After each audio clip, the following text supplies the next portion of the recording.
Good morning, friends, and welcome back. For those of you who have listened to the last few episodes, I think you'll find this exciting. Lou, good morning. Are you there? Good morning. I am here. I'm looking forward to this. We have switched from, I think you put it in the last episode, we have switched from talking about ourselves or gaining knowledge about ourselves, and now we've switched over to gaining knowledge about God. That's right. So the first 6 chapters of the Gita basically talks about you. And the next 6 chapters, which starts at chapter 7, talks about Brahman. So Brahman, also known as Atman, also known as God, as the self with a capital S, about Prakriti, all kinds of different names, Purusha, all kinds of different names that are given to God, the self, consciousness, pure consciousness, etc. So we're going to be talking about that. But you should really listen to the last few episodes so that you can make sense of what this says. So without further ado, let's go to verse 6 in chapter 7, which says, "Know this to be the womb of all beings. I am the origin and dissolution of the whole universe." So the womb of all beings is the combination of the lower aspect of Brahman, which is Apara Prakriti, and the higher aspect, which is the life force of consciousness. So we talked last time about the lower aspect and the higher aspect. The lower aspect is the material. So if I were to drop dead right now, what you would see in front of you is a body without a life force. That's the material. And that's the apara. In the 13th chapter, he calls it kshetra. And in the 15th chapter, he calls it akshara. So in the 15th chapter, he said kshara purusha and akshara purusha. And in the 7th chapter, he's calling the para prakriti and apara prakriti. So the apara, when you add the it really refers to the lower aspect, which is just the pure body. And essentially, what it's saying is, imagine that electricity is the beginning and end of everything, life, consciousness. And electricity can shape itself into anything it wants. So here is a life force, a consciousness that basically becomes something. So it can become the world, it can become the universe, it can become the ocean, it can become a human being, an elephant, whatever it wants, creates the form first and then gives it life. So it's like electricity saying, I am this bulb. It is because of me that this bulb has light, right? So the filament in the bulb is the material, the lower aspect. The higher aspect is the life that's given to it by the electricity. And together, the one without the other doesn't create the light, but the two together creates it. So he's saying here, I am the womb of all beings. I am the origin and dissolution of the whole universe. The womb of all beings means that, similar to, just as an example, an ocean of water supporting the waves, where the waves are like you and I, waves are like everything in this universe, and the ocean is the substratum through which these waves are born, they last, and then they disappear. But without the ocean, the waves cannot come about. But the waves don't realize that they're totally dependent on the ocean. Just as we don't realize that we as human beings are totally dependent on the Atman, Brahman, for our existence. We think we are so great. Right. So the origin is the ocean is the origin and dissolution of the waves. Similarly, the Brahman is the origin and dissolution of the whole universe, not just us human beings or elephants or tigers or trees, but every part of the universe. And we will see this as we go further. So the ocean is there before the wave forms. The ocean is there during the formation of the wave as it dances along the surface. And the ocean is there as the wave dissolves back into the ocean. So when we go to the ocean with my sons, my grandchildren, the little boys are looking for these big waves, and they keep looking and they say, I want the biggest wave so I can jump on it with my board and boogie board it or surfboard it, whatever. each wave as it's coming along, there's not this one, this is too small, or this is a big one, this is a big one coming. And if you were that wave, you would say, oh, I'm so proud, look at me, everybody's waiting for me, all those guys on the beach are waiting for me, I'm the big wave, I'm the fast one, I'm the big one. That's how we are as human beings. We don't realize that 2 minutes later we're going to be crashing against the beach and we'll be nothing anymore. At that time, we think we're so big, we're the biggest wave, we're the fastest wave. I'm better than that wave in front of me, I'm better than the wave behind me. So this is what he's saying, that the wave doesn't realize that its main power in being this big wave is the ocean itself. And you and I have to remember that our main power, everything we are, is because of the Brahman behind us. The manifest beings, the living organisms, are the waves. It's like the ocean is saying that I am the womb of the waves, I'm the origin and dissolution of all the waves. So you may be 6 feet tall, you may be very handsome, charming, but that's not who you really are. You really are your Atman, the self, Brahman, manifesting as a combination of matter and life, the cells within you, but you focus only on the matter. So if you were to dissect our cells from within our body, we'd find cells having all kinds of chemicals, hydrogen, oxygen, calcium, potassium, all kinds of things. And those remain even after you die. But the thing that's missing there is the life force. And as we said in our previous episodes, the Gita says the subtle aspect of air, water, earth is all in your body, and that's the material. When you say subtle aspect, it could be not water, which is H2O, which we are mostly, but it could be the subtle aspect, which is a hydrogen atom or an oxygen atom or a calcium atom, potassium atom, so on. So you focus on yourselves. I focus on myself as being the matter, my mind, my ego, my consciousness. It's like a wave saying I'm bigger than that wave, as we said before. The difference is that like the ocean, the self existed before everything. So the ocean existed before the waves. The Brahman, the self, existed before the cosmos. It is the support of the cosmos in the universe and everything else in it, just like the ocean is the support of the waves. So that is something that people have to understand when it says that everything dissolves, is born out of me as the womb and dissolves back in me.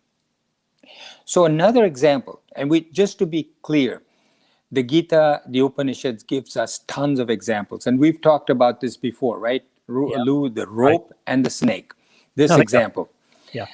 So for those of you who may not have heard this before, let's say you're walking on a path in the dark one evening. There's trees on either side. There's like a wooded area, and there's a rope lying on the path in front of you.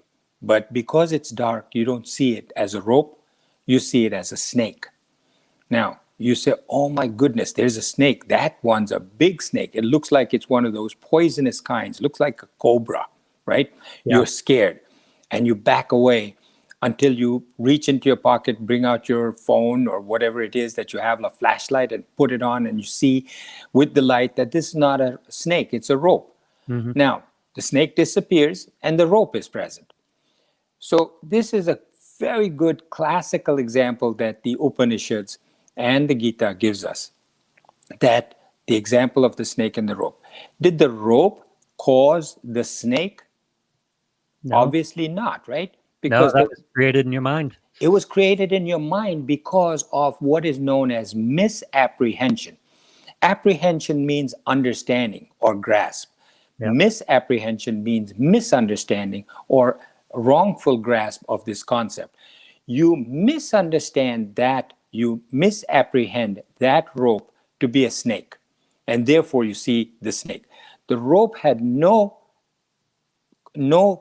part to play in the production of the snake. It did not cause the snake to come about. Right. Your misapprehension caused that snake. Now, when you understand it correctly, the snake disappears.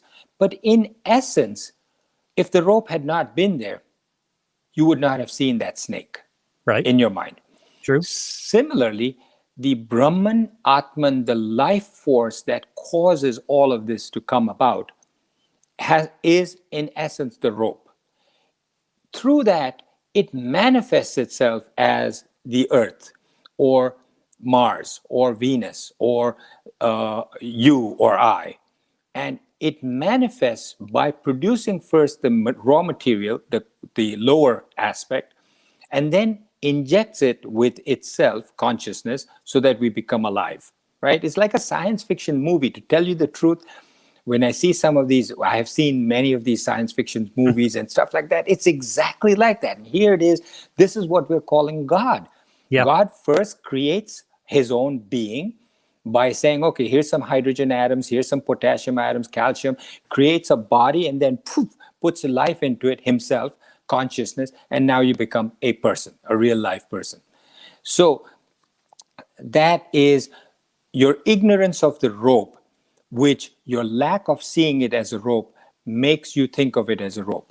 Similarly, when you look at anything that you're looking at, whether it be a person, an elephant, a tiger, a bird, a tree, another human being, the universe itself, instead of seeing it as the tiger or elephant or another human being, you should be seeing it as the self, because that's the origin. That's really what it is. You can look up at a bulb and you see light and you say, wow, General Electric made this bulb. Or you could say this is the electricity that's making this. So self, Brahman, Atman, God is the rope. You should be seeing it instead of the world as we see the trees, the mountain, persons, etc. Another example, similarly, that the scriptures give us is a dream. In a dream that you believe to be so real, when you're dreaming a beautiful landscape, beach, mountain, etc. Just like the snake, it is manufactured. It's not real. When you wake up, it disappears. Underlying the dream is your mind that created this dream. Keep that in mind. The dream was created by the mind, but it's not real.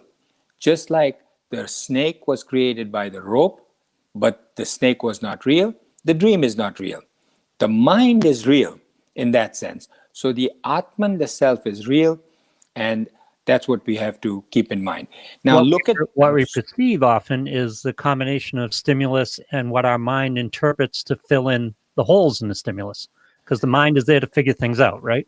Yeah, and we can only perceive and put into place and answers of that which we know of. Right. We don't know the Atman. We don't know the self. We don't know God. We don't know pure consciousness. We don't know reality or Purusha. All of these are names of this life force which we cannot even conceive of. So I can't describe it. I can't perceive it. I've never seen it. You've never seen it. We've never smelt it, never heard it, never heard. We don't know it. We can't think of it. We have no emotions for it. So once we're aware of it, the mind can use it as material to fill in the holes in its stimulus to help understand things, right? So that really is what self-realization is. Yeah. Right? When a person gets to that point, he says, now, the example is of a binocular, or binoculars or telescope. You can look through the telescope and you can see everything, but you cannot see yourself. You cannot see your own eye through that telescope. Similarly, you cannot perceive the self through your own mechanisms of perception. You cannot see the self or experience the self. Right. You can only become the self.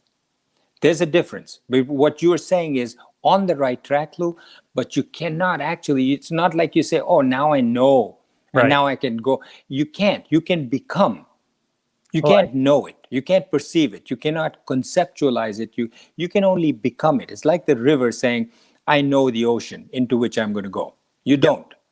You may think you know it, but it's only when the river flows into the ocean and that river and ocean become one, only then can the river say, now truly I know what the ocean is like. Interesting distinction. I like that. Thank you. Okay. So reality, or the self, or Brahman, functioning through an individual is called Atman. They recently, in another WhatsApp group, I think there was some confusion about what Atman and Brahman is. reality or self or Brahman, that life force, you can call it anything you want, whatever you're comfortable with. People are not often comfortable with the word God. So I switch from using Brahman, Atman, self, pure consciousness, all of these words. But reality is one word. Functioning through an individual, such as myself, is called Atman. When reality is functioning through the underlying universe, it's called Brahman. Similar to space, total space and pot space. Now, friends, we have to distinguish between space and air.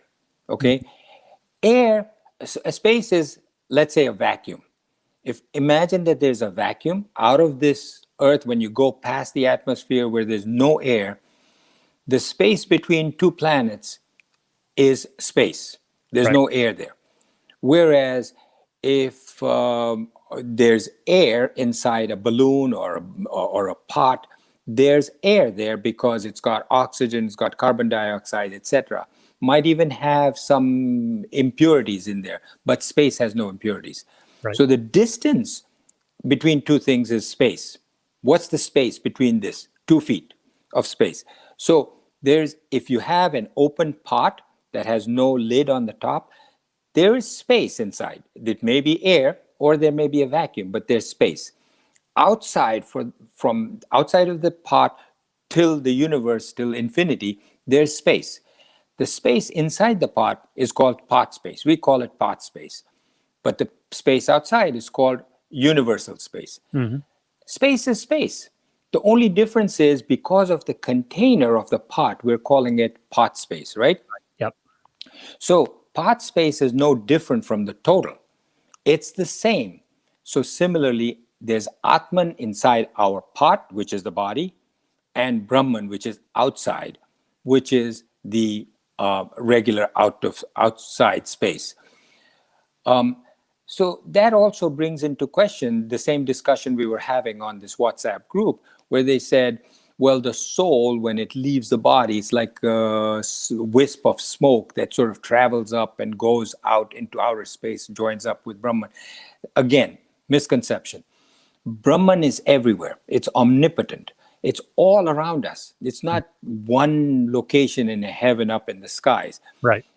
It is around us. Is right now, we don't recognize it, but it's around us and inside us. And when we die, the body drops dead, and immediately the pot has broken. Outer space, pot space, and outer space have become one. So the Atman and Brahman is one, as it always has been. All right. So I hope I have not belabored that too much. What do you think?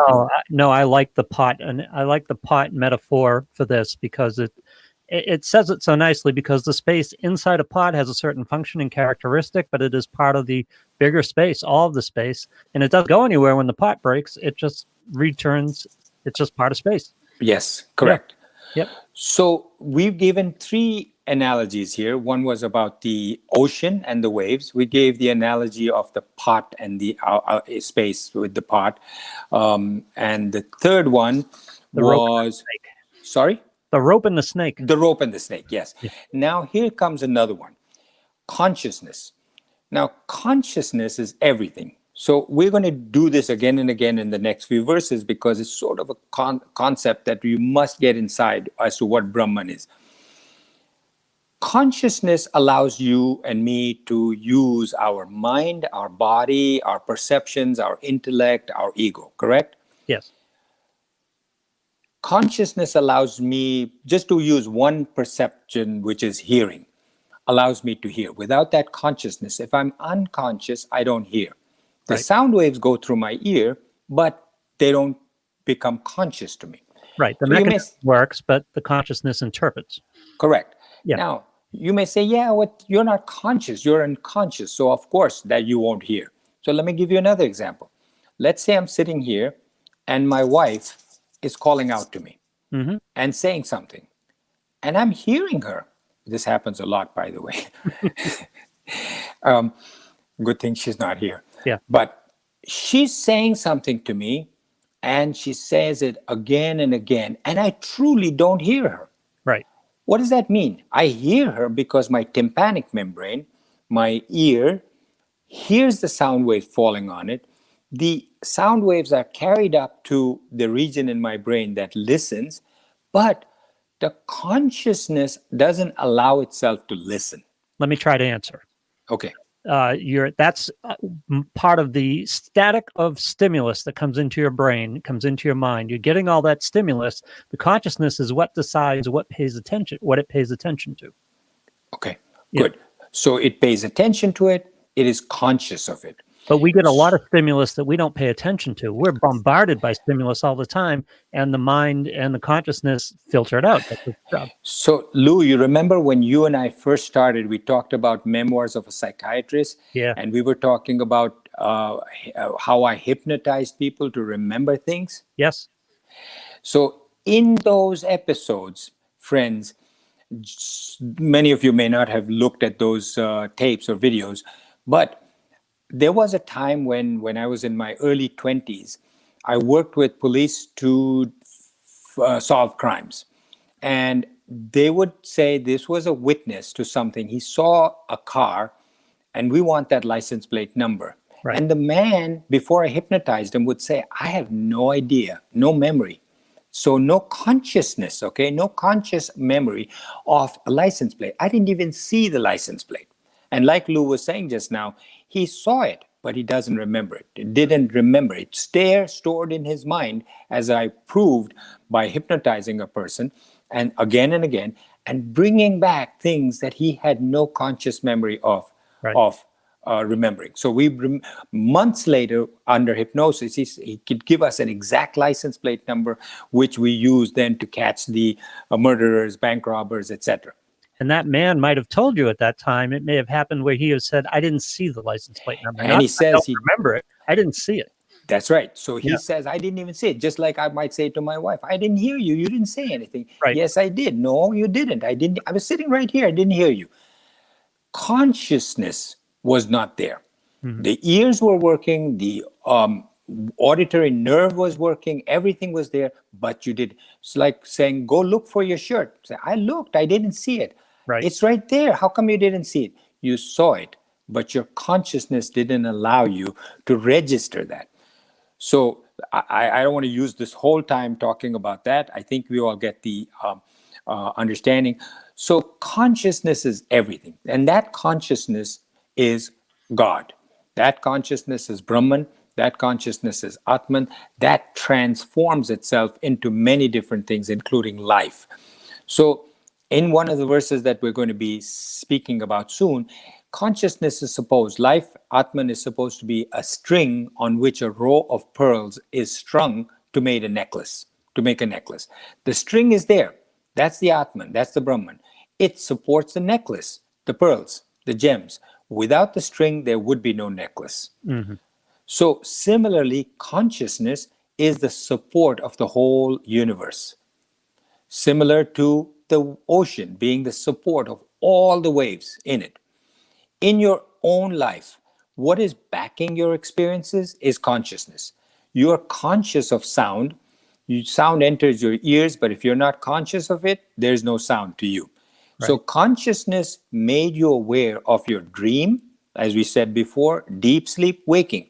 You may say, deep sleep, I was fast asleep. I didn't know anything. How could you say I was conscious? Well, when you wake up, what did you say when you woke up? Oh, I was so fast asleep. I was in a deep sleep. I didn't know anything.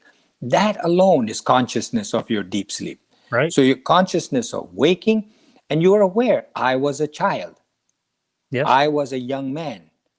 In fact, I was a fetus. I don't remember, but when the child is born, they have said that different things that it's aware of. For example, the quickest way to quieten a baby down is to play the rhythm of the heartbeat.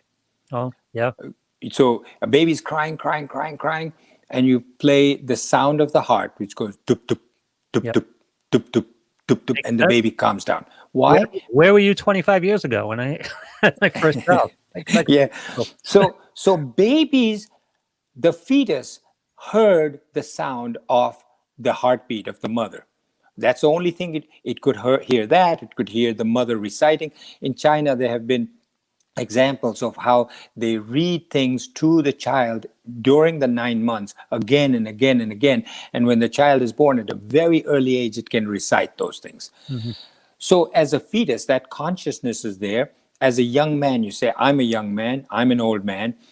In the Rig Veda, which is the first Veda, the first Mahavakya, which is the great statement, there is something called prajna, which is the consciousness. And this prajna is God or reality or supreme. The consciousness is what makes you aware of your body and perceptions, all the 5 perceptions, your mind, feelings, emotions, thoughts. What you focus on instead is what you're conscious of instead of what is the source of your perceptions, feelings, etc. A spiritual person, somebody who is self-realized, somebody who's on his way to self-realization, is attuned to the source of that consciousness, that which is making me conscious, rather than what am I conscious of. Yeah. You are caught up, you and I are caught up in the pearls, not the string. So we have to change our focus. So another example that is given is that of the puppet show. So a puppet show, you're sitting there with your grandchildren, your children, and you're watching these puppets move. And all you focus on is the puppets and they're moving. What you can be aware of is, how are these puppets moving? Who's the puppeteer that you don't see that's making these puppets move? Because that's what we are. We're all puppets of Atman and Brahman. Mhm. To confuse you even more, friends. Well, I think you're doing really well, actually. Oh, good, good. So there is, this is at a much deeper level, and I don't think we can do justice to it right now. The unmanifest cosmic intelligence, okay, that's, now we're talking about consciousness way out there, the whole consciousness before God came into being, Right. before the Big Bang. The cosmic intelligence was, for lay people, called the mind of God. The cosmic ahankar is God's or consciousness sense of I, which is the universe. First came space, then came air, then came fire, then came water, and then came earth. Now, these all came in their subtle forms. As we explained in previous episodes, each one of these has minerals, chemicals, Right. such as H2O. But in its subtle form, it may just have hydrogen and oxygen not fused together. Right. So there's Raw billions of materials. The subtle form raw materials, of raw correct. materials, right. So there's billions and billions of galaxies. We're just a very small microscopic part of everything that Brahman has. There's clusters of galaxies. Now, only we know 4.4% of matter, right?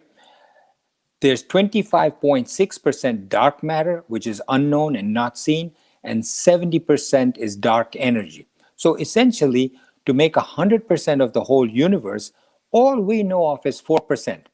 What is the rest? What is that rest of 96% of the universe, which we don't know, which is supposedly dark?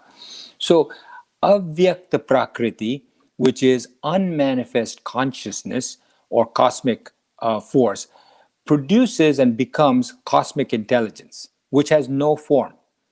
It is known in Sanskrit as Haranyagarbha. Haranyagarbha. Now, as I said, this will confuse a lot of us, so I'm just going to go through it just so that you can look it up and study it. Mhm. For those of you who want to know it, I find it hard to understand myself. So, I, which is consciousness, is also known as cosmic ahankar. Ahankar is ego. That turns into space, and the nature of space is sound. So the only quality space has is sound. And we attribute the pranava, which is Om, to it. The sound of Om is what was told to us in the scriptures, is that in space, when there's nothing else, all you hear is the sound of Om. That space becomes air, which became fire, which became water, earth, and that together is known as the eightfold matter, which creates the lower body, right? We talked about this, Right. which is the 5 elements, which is space, fire, air, water, earth, 5, plus mind, intellect, and ego. Right. That's the also known as aparaprakriti or matter, or avyakta prakriti. Now, paraprakriti is the consciousness or life force, and that's different. And this together becomes the jiva, which is the organism that is alive.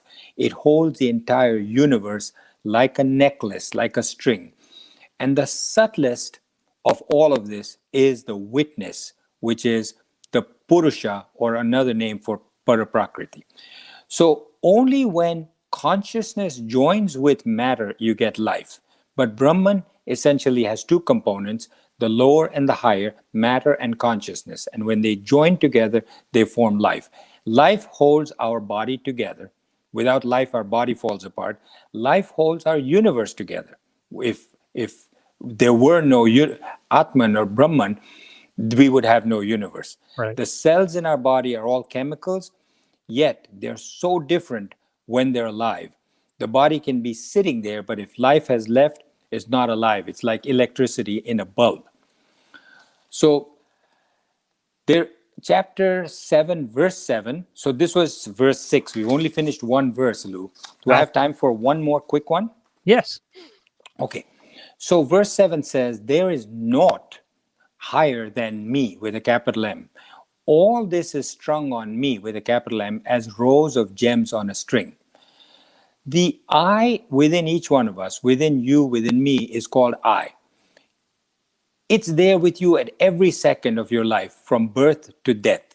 Every second. It never sleeps. It never leaves. It's constantly aware and conscious. In the waking state, you say, I am Lou, I am Sam, I am John, I am Hari. In the dream state, you think you're somebody different. I am Tom Cruise. In the deep sleep, you're still there, but you don't have a form. You say, I slept so soundly, I didn't know where I was. When your perceptions, I, the consciousness, is I see, I hear, I smell, I taste, I touch. Your consciousness is in your mind. I'm happy, I'm sad, I love, I hate, I feel sad. Intellect is also consciousness. I understand, I know, I respect.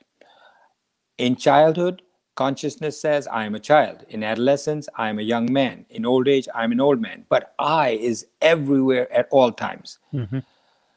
So together, Prakriti and Aparaprakriti moves up all beings. All beings are made up of this Prakriti and Aprakriti. So why are we different? Right? Why is the Atman coming inside me, produce my voice, my sound, my vasanas, so all of this depends on the underlying matter that is produced at lower Aparaprakriti. Right. Right? So that form, when it comes about, before life hits it, in the womb of the female that is bearing that new matter, has a form to it. So a tree that's in a seed has a inherent body to it. So we know what the seed is. We know what the tree that's going to come out of it, a mango tree, an oak tree, whatever. And it is preordained that it's going to be a mango tree, or because it's a mango seed, or an oak tree because it's an oak seed. That, when it starts to get life into it, it starts to merge and becomes a mango tree. Right. There's no doubt it's going to be a mango tree, but it has no vasanas. It has no desires. It just becomes a tree, but it needs that same prakriti inside it, the same life force inside it. But when a human being is being born, don't forget, from the being's previous lives, it has its inherent memories, it has its desires, vasanas, which is the reason why it's coming back to life. And those vasanas, when life comes into it, it gives a new form. That form is also inherently dependent on what karma this person has done before. So in his previous lives, he may have done something that causes him to be born a certain way, with certain deformities, certain inherent problems. because of what he caused in his previous life. So that doesn't happen in a tree, but it happens in human beings. The tree life force is sort of blanketed. It's not as strong as the life force inside a human being. So a stone, as I told you before, also has life in it. So does carbon that becomes a diamond. It moves. A mountain has life force in it, but in a totally different form than human beings have in it. So use the analogy, hope this makes sense, Lou, that gas or petrol, as it's known in India, Right. is the same in every car. But you put that same petrol in a sports car, Right. and you get a fast moving car. You put that same petrol in an old truck, the truck will start moving, but nowhere near as fast as the sports car. Right. So there's Put it in a bulldozer, and it will be able to. It'll have strength and power. That's right. Yeah. So bulldozer will, it gives, so the gas. Put it the in a plane, Atman, it'll fly. yes, that's right. A plane will fly. Electricity, another example. Electricity, you put it in a bulb, it'll give you light. Electricity in a heater will give you heat. In an air conditioner will give you cold air. Similarly, the Atman, you put it inside a tree or a tiger. Tiger will start to be ferocious and attack. You put the same life force in a cow, it'll be very mild and docile. You put it in a human being, depending on what vasanas and karmas he's born with, that human being will act differently. He'll either be a saint or a terrorist. So one last thing, and then we'll stop. And that is that what I see is controlled by the seer, which is my Atman. Yeah. When fire is nascent or dormant or hidden in a subtle form, it is different than in its manifest form. Right. We talked about this before, that a log of wood has inside it nascent, dormant, subtle fire. Because what happens when that log of wood is set on fire, it becomes fire. That wood becomes fire. And what's left of it is ashes and flames. And the flames disappear, and what's left of it is ashes. So that wood was really inside it, it was fire and ashes, that when you lit fire to it, it became fire and ashes, but in the subtle form, it was wood. This is a gross example of subtle and gross. And so when fire is nascent inside a log of wood, it is just wood, not fire and ashes.